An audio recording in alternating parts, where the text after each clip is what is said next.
I've got the wrong button on, but there it is. That's what the title's about today. We're talking about Disney's magic in marketing with my friend Conor Brown. But we are actually I'm over with Conor at Disney. We're actually there right now for Lou Mongello's Momentum. We are both speaking there, so we are pre-recording this and letting it go out across the interwebs. But we still would love for you to share it everywhere. This is going to be a really fun one because something that Conor and I both enjoy is the storytelling of Disney. Conor actually worked there, so we're going to dive into that today. So if you're interested in how Disney does storytelling and also kind of a twist on how you can use that in your marketing, this is going to be the show for you. If you know of somebody who this would just be perfect for, make sure you mention them down below and let them know about the show because it's going to be a lot of fun. Conor is super smart about all this stuff. He is like levels above me, so I am really excited to pick his brain on the show. And Conor, thank you for doing that today, my friend. Absolutely. Thank you for putting me up on this pedal stool so I can then tumble off. Really quick. So, and I'm really nervous now because I've been looking at the weather and it looks like it's supposed to be raining when we're there, the end of this week. So hopefully that's us. Not. I mean, it's, I will say this. If it rains the whole day, I would be shocked. But because it's so freaking hot in this city, this beautiful city, the city beautiful, as we like to call it. Yes. After that rainstorm, those 2 hours, it's pure bliss after it. It's until it starts getting all humid and nasty again. That's at least that way in Texas. So it's out of hand. Yeah. Anyway, so I'm gonna hit go on the podcast machine and we will get started. So you guys make sure you ask your questions today down below. We'll try to not pull them up because we're not doing this live. I just realized that. So ask your questions and we will come back inside of the comments and answer those for you because we do want to talk with you guys. That's one of the fun things about doing this show. So if you have some questions, let us know in the comments. We'll come back to them after our time at Disney and we'll try to answer those. So here we go. Hello, folks. Welcome to Social Media News Live. I'm Jeff C., and you're not. And this is the show that keeps you up to date on what's happening in the world of social media and so much more. We've all been mesmerized at some point by Disney's storytelling magic. So have you ever wondered how these tales can be woven into successful marketing strategies? Or maybe you'd love to discover how the enchantment of Disney can elevate your brand's narrative. If these thoughts have crossed your mind, you're in for an enchanting ride today. I'm excited to talk with the co-host usually of this show, Conor Brown, who has seamlessly blended the world of Disney with the realm of digital marketing. He's transformed his experiences at Walt Disney World into the renowned WDW Opinion website and blog. Conor's going to be unraveling his adventure, his revelations, and his golden guidelines for crafting compelling story for brands. So sit back, clear your schedule, clear your mind, and get ready for this week's episode of Social Media News Live. Conor, how you doing today, my friend? I'm good, and nice job hitting that second line about what keeps you up to date. That's usually my job, and now you know it's not so easy. I know. Now you just have to sit there and look pretty, which you do every week. But we're gonna be talking with Conor today because I usually talk over him. I ask, a lot of times he doesn't get like the spotlight, but today we are shining the light on all things Conor Brown. So let me introduce you guys to him. Conor Brown is a digital marketing expert, a podcaster, blogger, and former Walt Disney World cast member. With nearly a decade of marketing experience, he is passionate about helping businesses craft their perfect marketing strategy. Conor utilizes his marketing expertise to help him run the WDW Opinion blog and podcast. That, coupled with his experience as a travel agent, allows him to assist families with planning their next perfect vacation. Conor's helped us out with this trip as well. So, Conor, thank you for being in the guest seat today because this is going to be a lot of fun. I know. I'm so excited. Out of the Ed McMahon seat, out of the Andy Richter seat. That's right. You are the star of the show. So something else that is star of the show is our friends over at Ecamm. That's what's letting this happen. Even though we are not live, we're able to record this over on Ecamm. You can find out more about that at socialmedianewslive.com/Ecamm. Version 4.1 just came out. There's a ton of new things that I haven't even had a chance to dive into yet. All this cool stuff with overlays and some new transitions.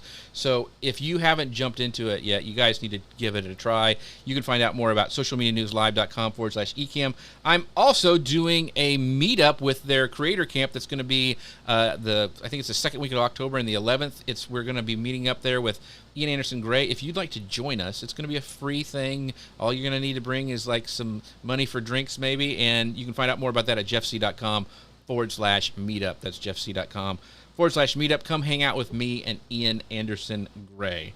Alrighty. So this is really interesting, Conor, because I have not, until I started hanging out with all you Disney peeps, I really did not know much about this Disney college program. A lot of our friends, their kids are getting old enough now that they're, Paul, who is also a co-host once in a while on this show, his daughter just got accepted into this. Amy Key's daughter, I think, is doing it as well. Somebody who we've met at Momentum. So tell me about this Disney college program, what it is. You went through it back in the day. What's it about and how does it work, and, kind of your experience with it? Yeah, absolutely. So this was a thing I always wanted to do, the Disney college program. In fact, before I knew where I was going to go to school or what I was going to study, I knew I was going to do this and I wanted to do this. And the reason being is because my mom actually did this back in the day. Speaking of back in the days, basically what it is it's like a work study program. So it's open to people who are actively in college. You can apply to it and you can work in Walt Disney World. They used to have a Disneyland version. I can't recall if it's back yet since after COVID. Right. But the main one is here in Orlando at Walt Disney World. There's three main components to it: the living, the learning, and the earning aspect. So living, they have dorms that you can stay in.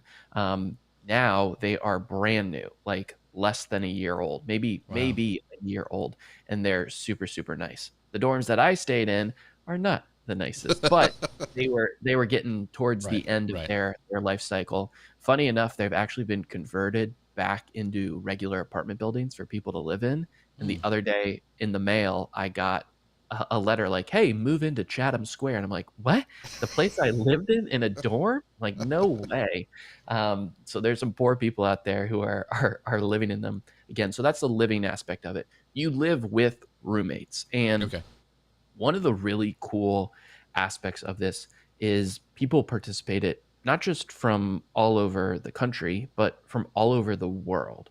I worked with people from Japan, France, Brazil, Spain, Puerto Rico, all over the place, and also very different backgrounds and lifestyles. So it opened up your eyes to so many unique individuals as well. That's the living part of it. The learning part of it is you can, do this for college credit if your college allows it. Additionally, if you want to take classes, they offer some classes. It'll be like you meet once a week, twice a week, not much more than that. And you can't really take a full course load as you're doing it. So this is basically like, you go away like you do for like a gap year kind of thing. Study abroad. Yes. Stuff like that. I did it right out of college. So I applied while I was in, and then I participated on it right after graduation, which was great because I did treat it kind of like a gap year. And then, of course, there is the earning component, which is when you're working in the parks. I worked 2 college programs back to back. My first one, I worked front desk, so checking people in, checking people out at Disney's Yacht and Beach Club resorts, which was awesome. And then my second program, I worked on Seven Dwarfs Mine Train, which is a roller coaster in the Magic Kingdom. Both of those were really, really cool because the first one was kind of quieter, less busy. And then I went to Seven Dwarfs Mine Train, which at the time was the busiest attraction in the busiest theme park in the world. So that's all to say, I learned a lot about communication, about time management, about problem solving, communicating with others from all over the world. I loved it, and to be a part of the magic, as I like to say, it was a dream come true. So I highly, highly, highly encourage anyone who has any interest in it to apply and see if you get in. Is it hard to get in? Because I mean, is it a rigorous like application process and like they make you go through 3 rounds of interviews? I mean, how hard is it to get into it? And how long does like just one, you said you did them back to back, like how long does one last? So some components since I've done it have changed up. When I applied, there was the application process, and then right after the application process, which is just putting in your personal information, your grades, etc. You would get like this online, I don't know, like an assessment almost that you would take. So you would sit down, take it. It lasted like an hour from what I remember. And then almost immediately after you click submit, it'll say like, oh, we'd like to schedule a phone interview with you. Or, you might wait a little bit and you get that email, or it doesn't come at all, and then you're out. And then there's the phone interview, which lasts about 45 minutes with a recruiter. One tip I always like to tell people, if you get to that stage, even though it's just on the phone, put yourself in front of a mirror so that you actively see yourself smiling, because when you're on the phone with someone, they can tell if you're smiling or not, if you're excited about that opportunity. That kind of goes for any phone interview that you might want to do. And then from there, it's, did you get in or did you not get in? The one component of it that is kind of a mystery is you will get an offer, and the offer will say what your role is going to be. Right. So you kind of like rank your roles. So I ranked, I want to do concierge, I want to do front desk, I want to do photo pass, like taking photos in the parks. I got an offer for front desk. Now, you won't know exactly where you're working until the day of, when you check in and show up. So there's still a little bit of mystery to that. So is this different from being, because I'm thinking about advancement stuff. Like a lot of people, like my dream is to work for Disney. Like I want to be an animator, I want to be an Imagineer, that kind of stuff. And there's stories like John Lasseter, who was one of the big guys who helped with Toy Story and Pixar. He was actually a skipper on the Jungle Cruise. Yeah. So is that the college program? Was being a skipper, is that part of the college program, or is that something separate? So you can do that. That could be a role. I don't think he was on the college program when that happened. There's a whole host of stories about people going to college in the LA area and then also working at Disneyland and working up from there. But this is a great way to get your foot in the door. My grand plan was going to be do the college program, parlay that into a professional internship. The professional internship is more in the corporate area. So you're behind the house, you're doing marketing, you're doing communications, whatever it might be. They also have management internships, which is when you're in the park, but you're a manager essentially. And then from that, I was going to get that professional internship and parlay that into a full-time job and work at Disney for the rest of my life. And I got a third of the way there. I got into the college program. And that's then awesome. There, I did. But I know a lot of people that I did do the college program with. They went back to school. Then the next summer, they got a professional internship. And now they work for Disney corporate. So it's a great way to kickstart your career. So did you grow up I forgot to ask this. Did you grow up in Orlando? Is this where you're from originally, or? I'm from just outside D.C. in Bethesda, Maryland. Like I said, my mom did the college program. She always hates when I say this, but she did it back in the day when it was called the Magic Kingdom College Program, because Epcot was very, very new. So the Walt Disney World College Program didn't necessarily exist. She did it just one summer. She came down for the summer. She worked on the Wedway People Mover, and Stargates, now the Astro Orbiter, in Magic Kingdom. They had them like in a trailer park almost, like living there. She said it was great. It was a fun time. They called it Snow White Village, but she was instilled with a love of Disney. So I grew up growing time and time again. We would do every other year, and then we ended up doing every year. And right around, I'd say middle school, we were on the People Mover, and she said to me, I used to work on this ride. And I did like a double take at her, like, I'm sorry, you're my mom. You're not cool enough to work in Disney World. Yeah. And that's when I found out that this was a thing that she did. I immediately, after that trip, went home, saw that it was still a thing. It is a huge thing. It is competitive to get into, but there's a lot of opportunities to do it. And like I said, you can apply from all over and make your way here if you get in. Well, I wonder what they'd say about a 51-year-old So applying. Jeff, I'm serious with this. Every year, there was always in the Facebook group a story about, hey, I got paired with like a 45-year-old because legitimately the requirement is you have to be in school. So there's plenty of people who are following their dreams no matter what age they are, and they do this. They want the full immersion. They want to stay in the dorms. They want to be with the kids. I remember reading one story that was like, listen, our, 45-year-old lady that we stayed with was great. She was like the mom. She cooked for us. She helped us clean. It was awesome. And then there's also the Disney World culinary program. Mm. You can work in the kitchens and do those sorts of stuff. And again, you just have to be in culinary school for that. That is really, see, I had no idea. So that's really cool. So I want to, because we talk a lot about on this show, social media and some marketing stuff and storytelling.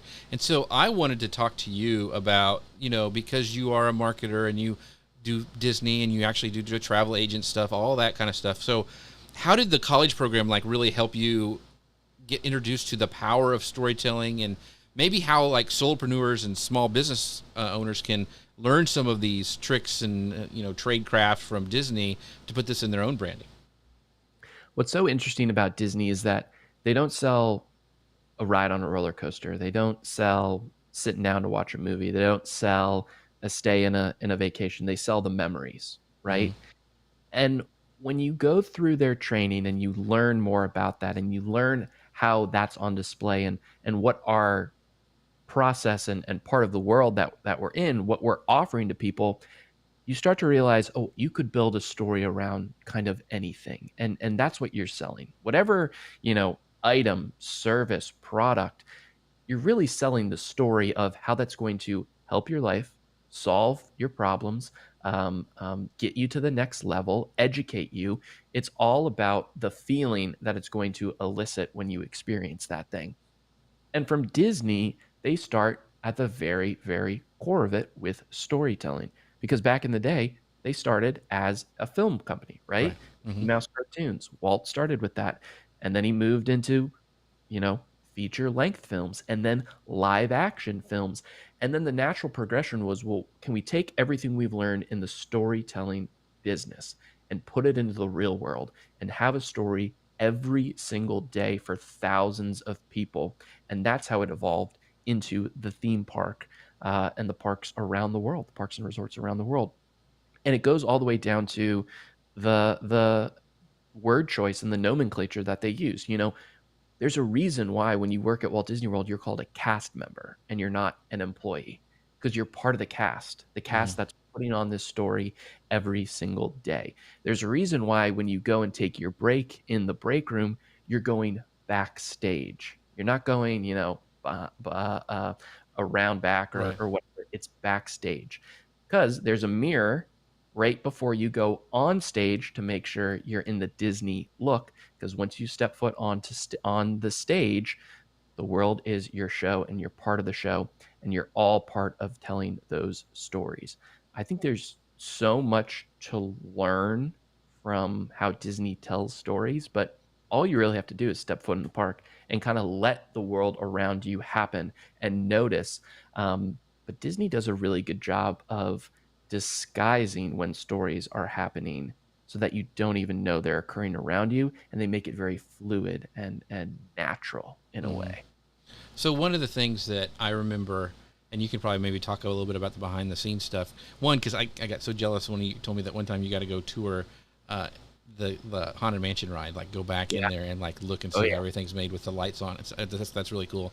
But one of the things that I remember reading in one of the mini books on Walt is that one time at Disneyland he was like walking and he saw like a guy who worked at Frontierland walking through like the Tomorrowland, and he was like, that looks so out of place. And that's why at Epcot and Walt Disney World, Magic Kingdom, all that, they have those utility doors where there's a whole like hidden highway that the guests don't see, but everything is seamless. It's part of the story because nobody's breaking character, I guess. Exactly. Yeah. Walt was sat on a bench, and where the employee parking lot was at Disneyland was right behind Tomorrowland. So Tomorrowland was, it used to be like what the future is going to be. Now it's the future that never was and Right. always will be. So this retro, futuristic kind of vibe.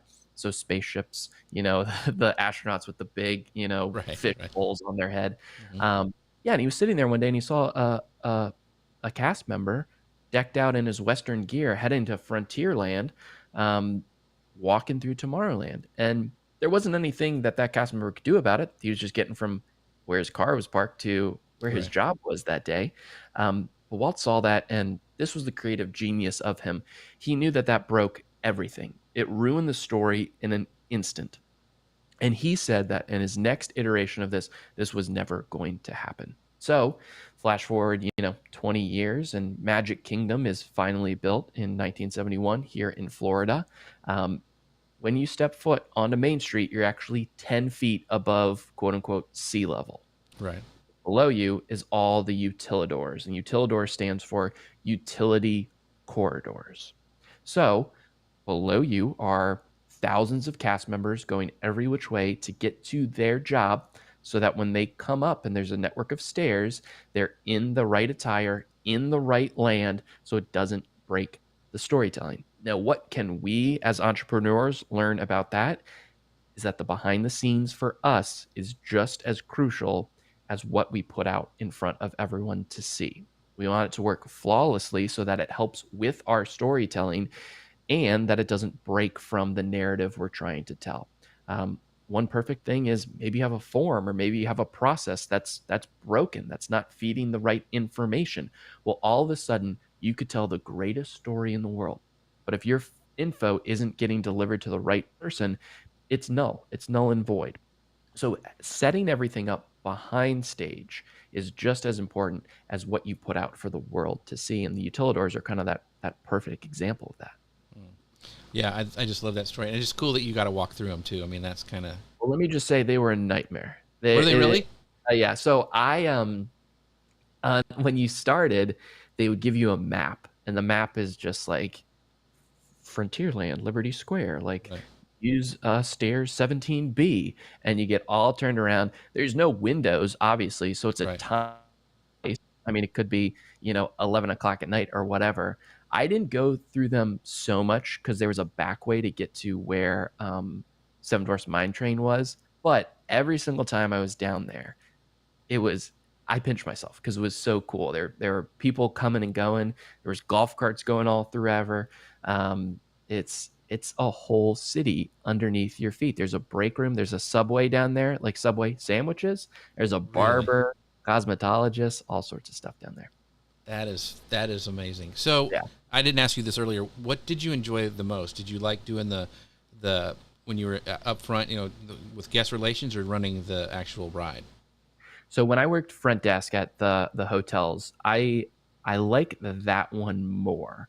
The reason being is when I worked at Seven Dwarfs Mine Train, yes, it was the most popular attraction. Yes, thousands of people, literally 1,000 people every hour we would try to accommodate to get on this ride came through those gates to ride our ride, and that's great.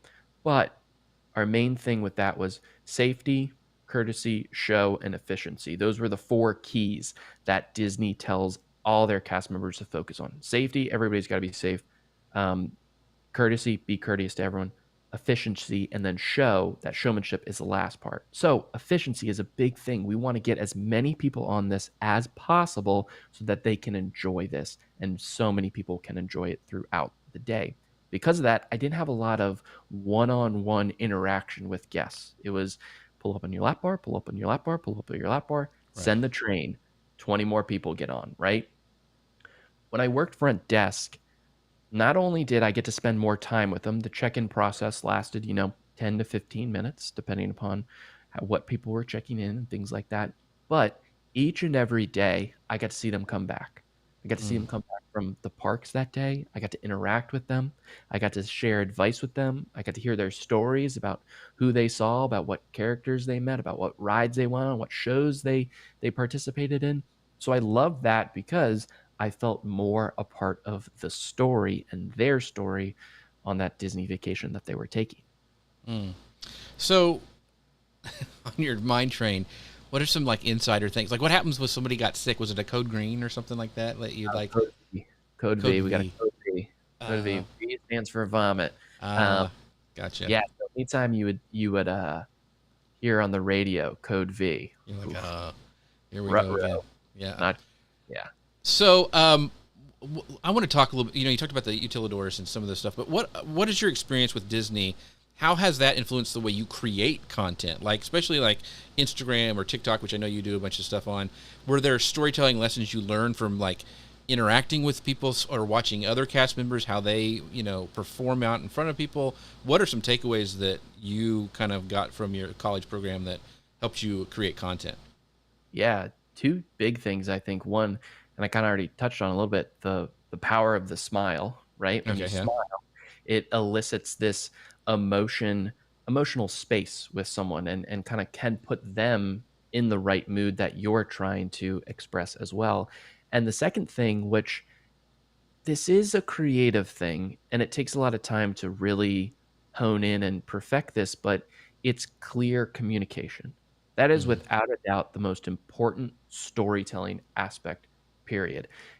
Think of a movie that you've watched that you were so confused by. It could have the greatest actors, it could have the greatest cinematographers, an Tenet. awesome score, incredible special effects, but if the storyline is like, what's going on? You're going to turn it off immediately. Clear, effective, and concise communication is super, super important. So you'd think I'd say, oh, I learned about, the magic and creating this, that, and the other, and the power of storytelling. And I did learn a lot of that. But what I really learned was how to communicate effectively. Let's think about Norse Mine Train in particular. Like I said, 1,000 people coming onto that ride every hour, a little bit more. We'd always like to get more. People from all over the world. There might be a language barrier, right? You're only for a few seconds, but you got to make sure that they understand everything they're going through, the ride that they're getting on, the safety procedures into place, and you're never breaking your character, your quote unquote character. They always feel immersed like they're in the world of Snow White and the Seven Dwarfs. To be able to a few seconds when you dispatch a ride every 30 seconds, it's really, really, really crucial. And Disney World is a very big place. If you're not very effective, if you're not very precise with your communication, people could get turned around. They could get confused. And then all of a sudden, this trip that's very expensive that they've been planning for years and years and years, something could go wrong with it. So being really, really clear and concise was honestly the most important thing I learned when I worked on the college program. So I went when I was really little, and then I started going back, later. We didn't go a lot. We went to both Disneyland and Disney World, and then we went there for my honeymoon. But the thing that I always was so, even as a little kid, was able to talk and to my parents about is the attention to detail. Like, I mean, I still remember like going through the Haunted Mansion for the first time and looking how even the wrought iron was painted in a specific color and in a specific way, and it wasn't like they slapped up something like at your normal amusement park or Six Flags. Like, it was like every little detail there was something going on. And so, other than and the other thing is like the queues being like you're waiting in line, and half the fun now is like if you do a fast pass or something, you don't get to see the story of the queue. Like, especially like the Cosmic Rewind, Guardians of the Galaxy. Like, if you get like a fast pass or whatever for that, and you miss so much of it. Same with Peter Pan with the when they redid that. There's so much cool stuff that is going on in there. So, what's another like storytelling strategy that you learned at Disney that that you think every small business owner should know? You talked about really succinct communication. Is there something else that comes to mind? It might sound simple, but it's the importance of beginning, middle, and end. Oh yeah. When Walt came up with this idea, he created essentially the first theme park. Now, amusement parks and carnivals and sideshows had been around for hundreds and hundreds of years, right? And he Mhm. went to some of them to inspire him, to inspire Disneyland that he built. But this was a theme park, meaning there was a theme to it, and you had to stay in theme with it. When you go through the front gates, all of a sudden, as you pass by, you see these attraction posters. Mhm. Um, what did those symbolize? Well, those symbolized what you were going to experience on your day. So you'd see one for Pirates of the Caribbean, for It's a Small World, for Haunted Mansion.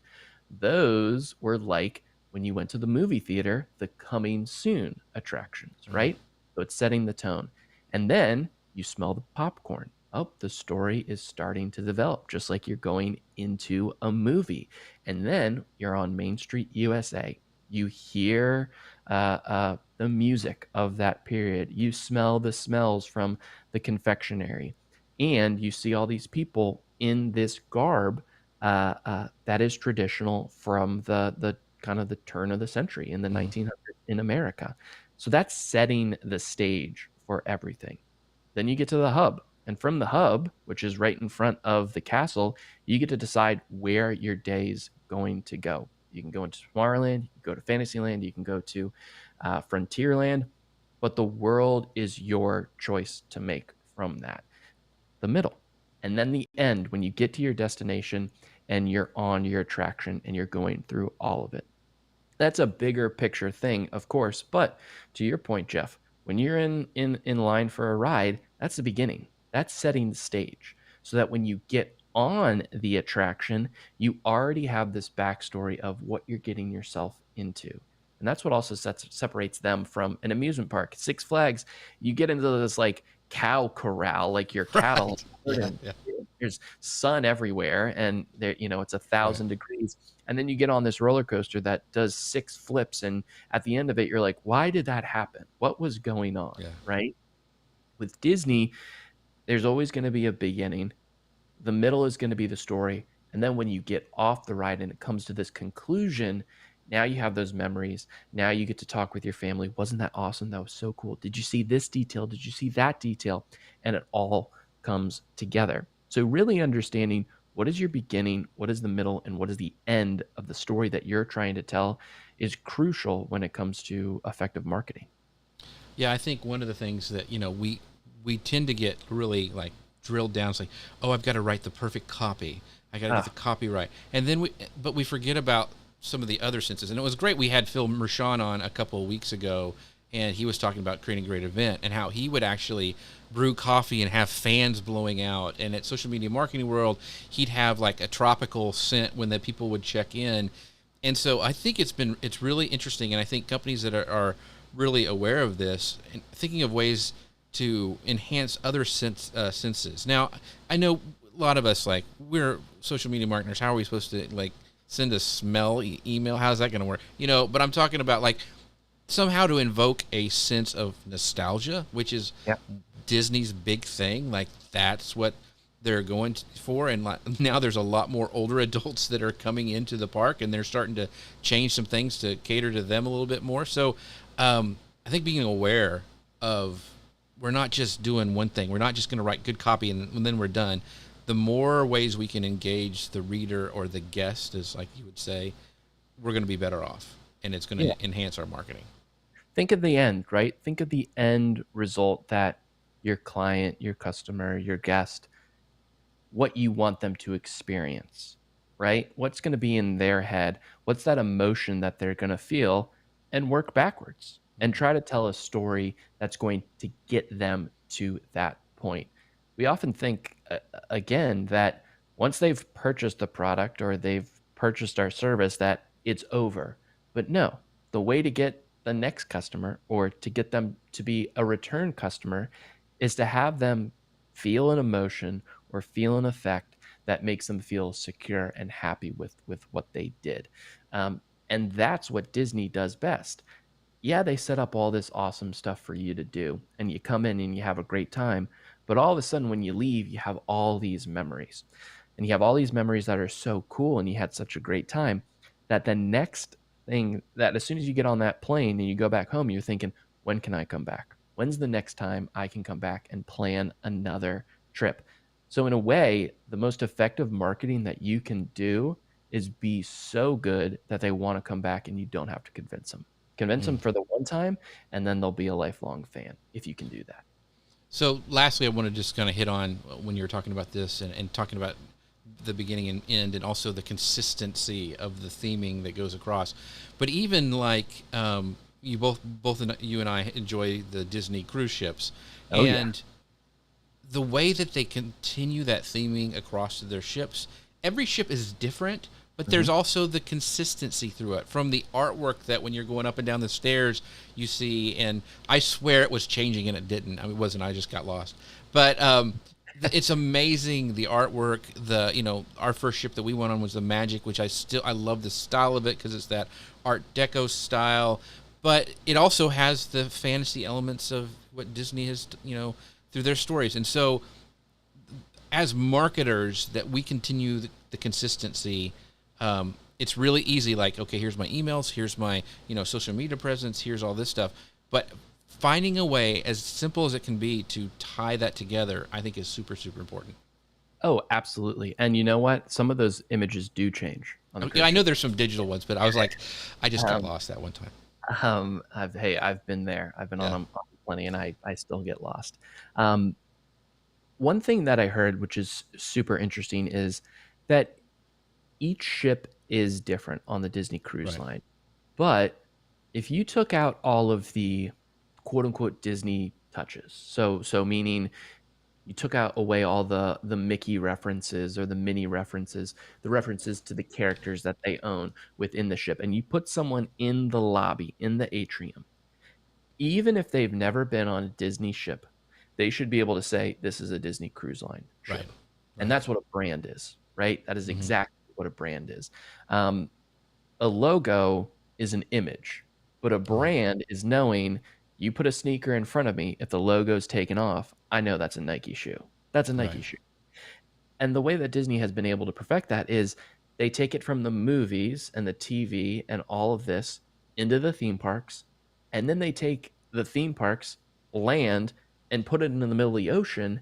That's consistent storytelling. That's taking those little things, those details, and adding them to the bigger picture, which I think that's what's really important about the meaning of the details, about why they go to such lengths to put these little touches on the cobwebs in the Haunted Mansion, the wrought iron, like you were talking about, Jeff.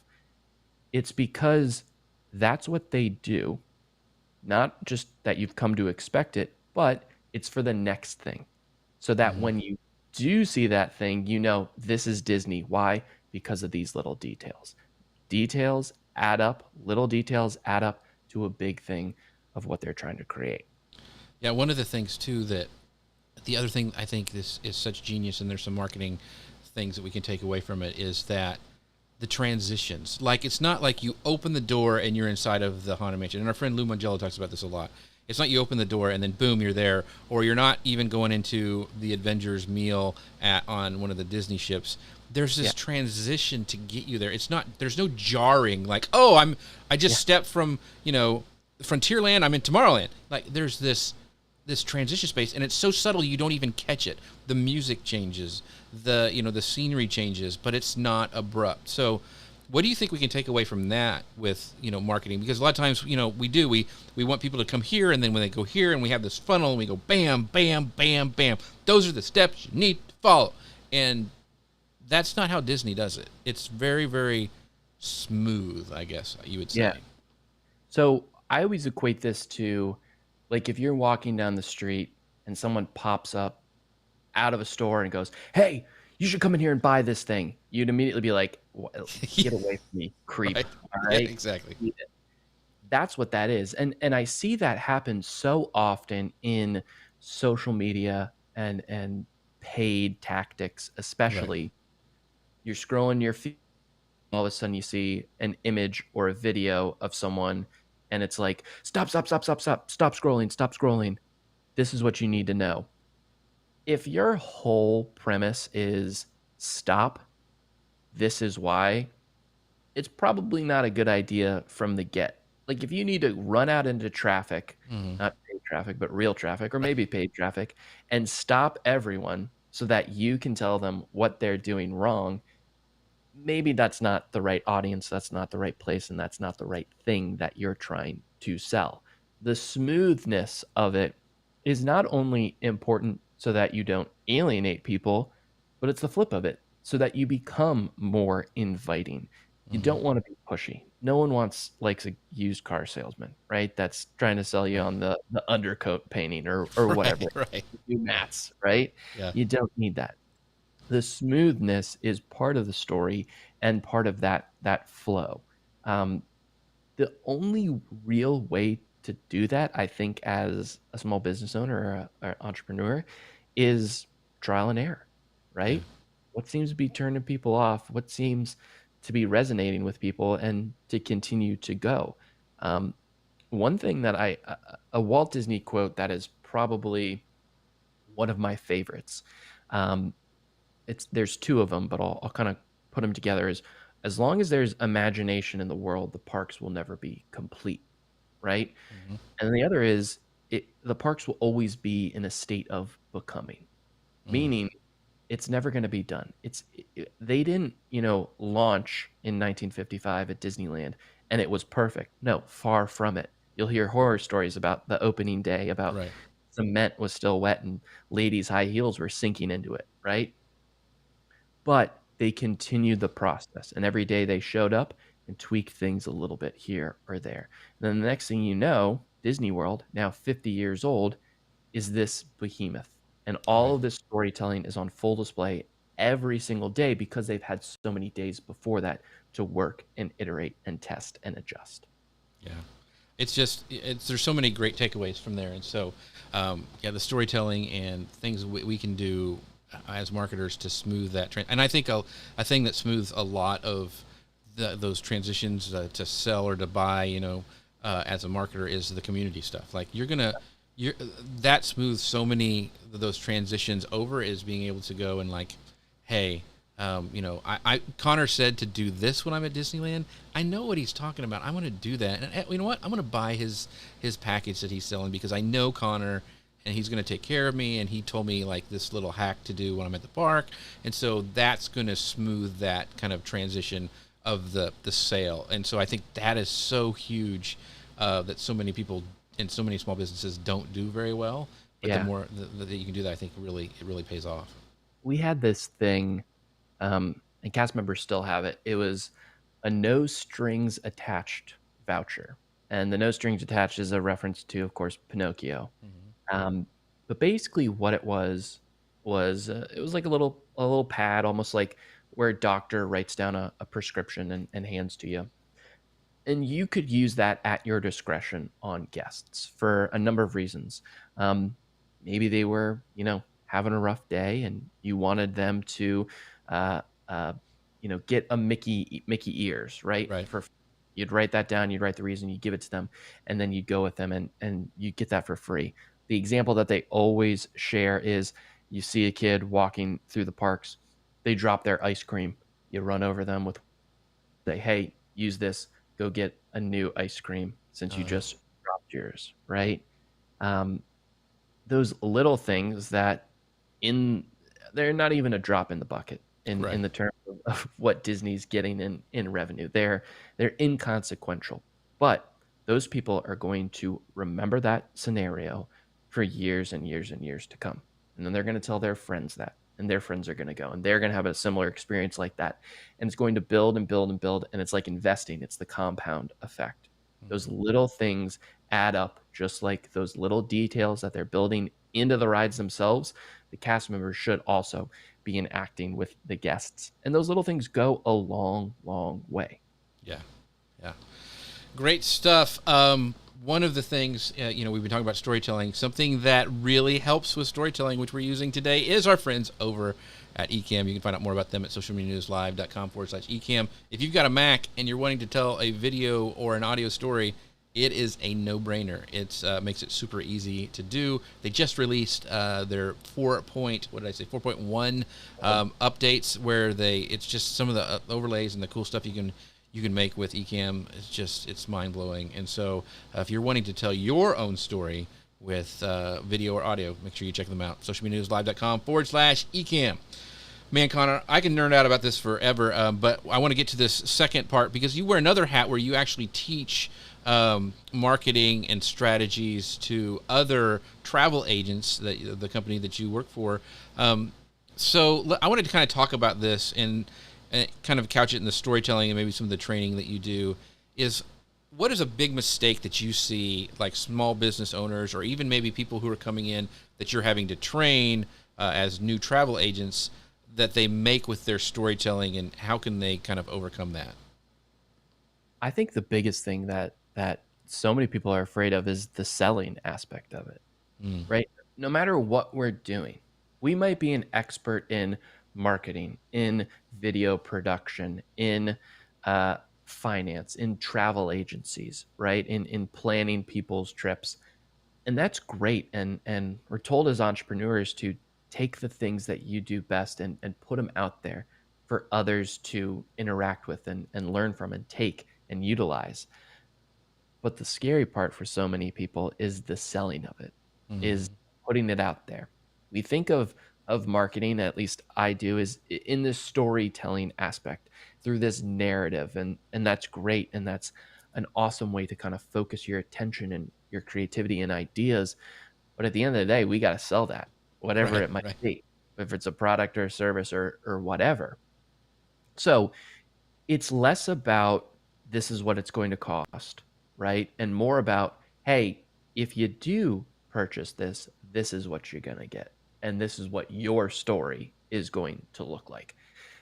For me, in the capacity, I'm a director of agent development at a travel agency, Keys to the Castle Travel. In part, I'm also a travel agent, so I can help people book their trips and stuff. But that's what I see time and time again. People come to me and they join our agency because they love Disney. They love planning. They love helping people, but they don't know how to get the word out about it. Or they kind of feel a little icky, right? Like, oh, well, gee willikers, I could help you with your trip, you know? Right. Putting yourself out there, I think, is probably the scariest and the most daunting thing. And I know we've had conversations before about the money aspect of it, right? Like money's this dirty word, but it's the reason why we got to do it, everything, right? At the end of the day, that's what we need. So I train new travel advisors in ways to sell without selling, right? And it's really about putting your story out there and having people connect with you. And then every once in a while saying, oh, by the way, I offer this service. And once they trust you because you've been telling a great story and you focused in on your story, they'll come to you. They'll come to you because they feel like they know you, because they trust you, because they want to work with you, because they think it's going to be a great, great time. So focusing on that and then eventually asking for it, I think is a great way for people not to be as nervous about the selling aspect of all this stuff.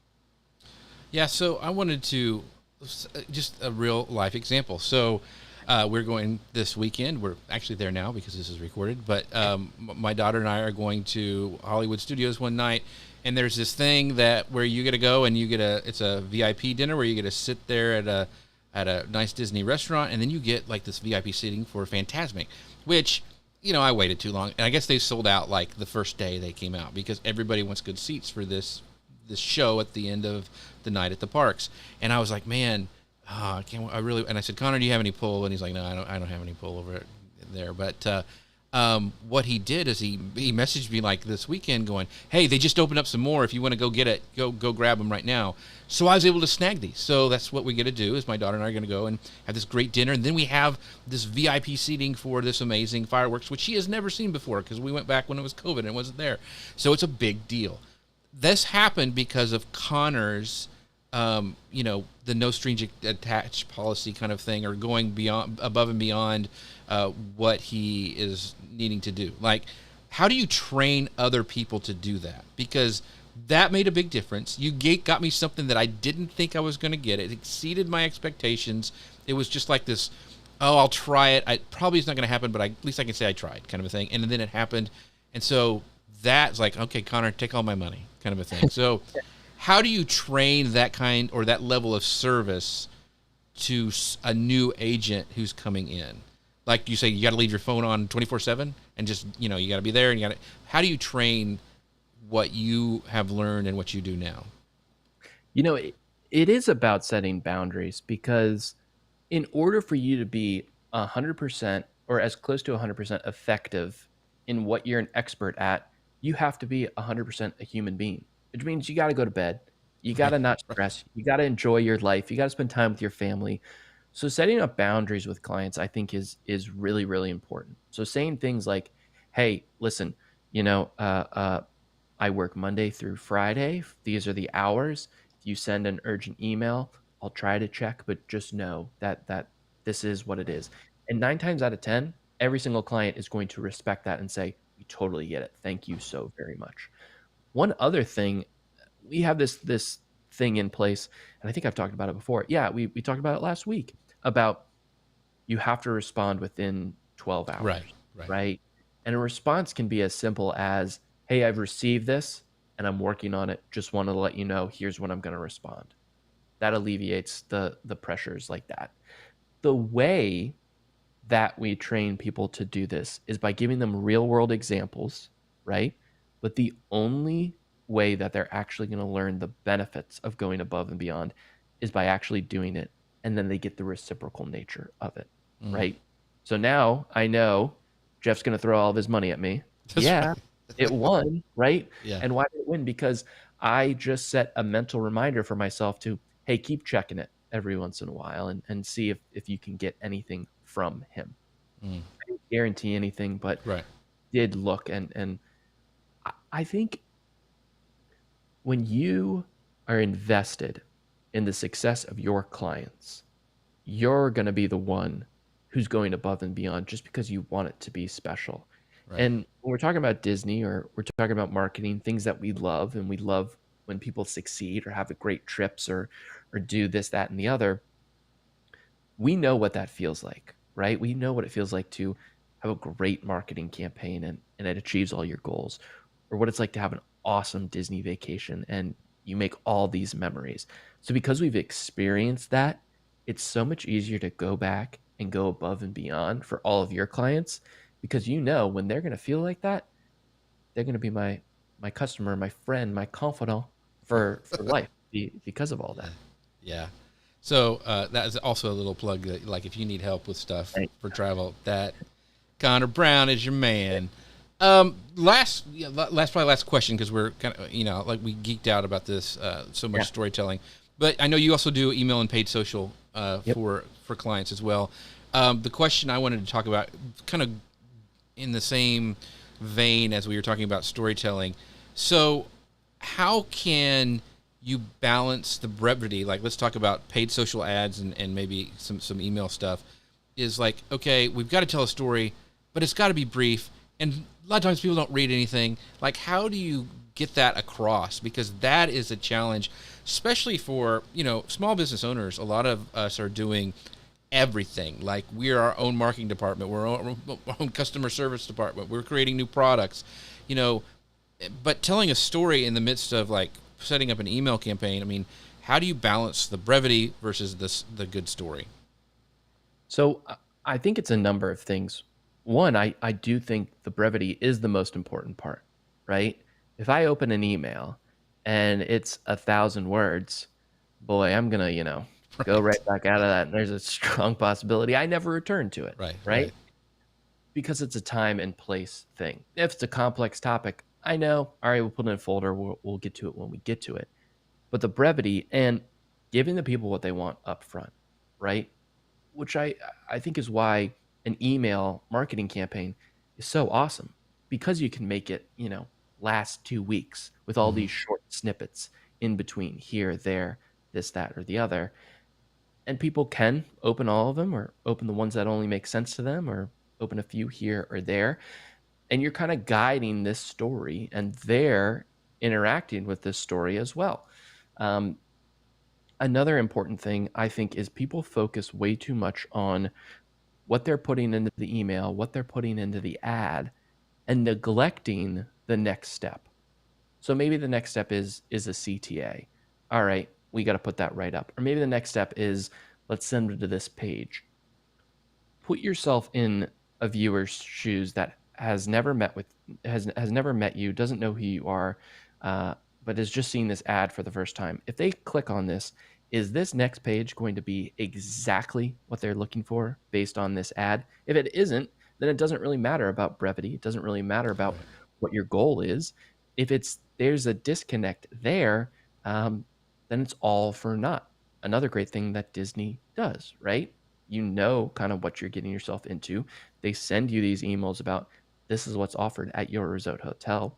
This is the story of your resort hotel. So when you show up, it makes perfect sense that this is the place. It's very, very tricky, but it's about iterating as well, seeing what's working and doubling down. Disney does that all the time. They know it works in one park, get to another park halfway across the world, right? Yeah. They double down. That's why there's sequels galore. That's why there's live action remakes, right, of all these animated classics. Know it works and just keep doubling down. Awesome. So much good stuff, and I could geek about this stuff because there's so many books written about this and the stories and all I love hearing how things came to be. And so Conor, you have been amazing as always. Appreciate you always, helping with the show, and also just the knowledge that you bring every week, and the stuff that you've talked about today is just fantastic. So tell people where the best place is to find all things Conor Brown. If they like, hey man, I am sold, let Conor plan my trip, I'm ready to go, I've never been on a Disney cruise, I want to go, tell me how to do it. Conor's your man. Where can they find out more about you? Well, thank you so much for having me, Jeff, and putting me in the hot seat on this one. I love doing the show each and every week. It's so cool, all the awesome people we get to interview, and the community that we interact with. We haven't said Google Plus, so I'm just going to say Google. For Chris Stone. There we go. So if you want to learn more about me, you can go to WDWopinion.com. You can follow me at WDW Opinion across all the social medias. If you want to reach out directly to me, that's Conor, CONOR, at WDWopinion.com.